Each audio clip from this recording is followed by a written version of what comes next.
Voilà comment Savidan l'explique. Notre modèle de solidarité est entré en crise dans ces dernières décennies, en raison de chocs économiques, de mutations de la société, en raison d'insuffisance du modèle lui-même, ou encore d'attaques répétées des libéraux.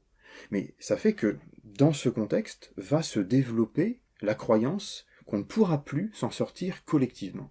En temps de crise, on va avoir tendance à sacrifier la solidarité qu'on vient de décrire, qui repose sur les institutions publiques, pour ne plus compter que sur des solidarités plus directes, fondées sur des choix personnels.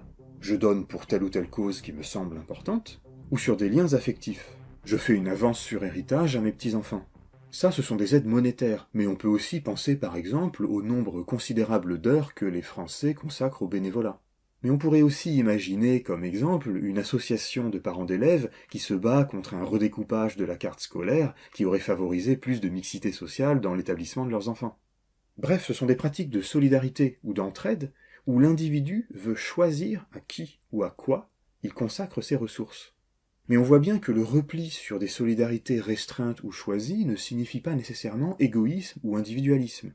L'intérêt du bouquin de Savidan, c'est qu'il ne dit pas du tout « bon, tout ça, c'est la montée de l'individualisme, on vit de plus en plus dans une société d'égoïstes ». On n'a pas affaire à un refus de la solidarité, mais à un conflit entre deux formes de solidarité. Une solidarité chaude, priorité à ceux qui me sont chers, et une solidarité froide, qui passe par des mécanismes impersonnels.